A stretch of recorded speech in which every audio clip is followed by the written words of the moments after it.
এখনো পর্যন্ত 19 জনের মৃত্যুর খবর পাওয়া যাচ্ছে, 164 জন আহত। তাদের মধ্যে মানে উড়ে যাওয়ার পরিমাণ এতটাই বেশি অনেকের মধ্যে, তাতে এই হতাহতের সংখ্যা আরো বাড়তে পারে বলে আশঙ্কা করা হচ্ছে। ইমার্জেন্সিতে একই হাসপাতালের বাড়িতে যেহেতু নিয়ে যাওয়া সম্ভব হয়নি, সেখান থেকে বিভিন্ন জায়গায় স্থানান্তর করা হচ্ছে এবং বাইরে থেকে যারা দেখছিলেন তারা বলছিলেন যে হয়তো সংখ্যাটা বেড়ে 30-এর কাছাকাছিও চলে যেতে পারে। এতটাই ভয়াবহ আগুন লেগে গিয়েছিল, এতটাই বিস্ফোরণ হয়েছিল।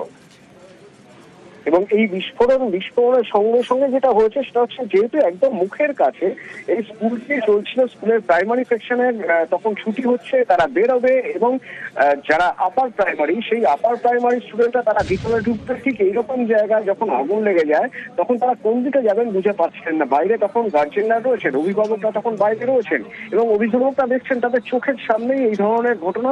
একের পর এক সবাই পুড়ে যাচ্ছে বাচ্চাগুলো এবং তাদের তখন কিছুই করার নেই। যদিও দ্রুত সেখানে চপার নামানো হয়েছে, হেলিকপ্টার নামানো হয়েছে এবং এমার্জেন্সিতে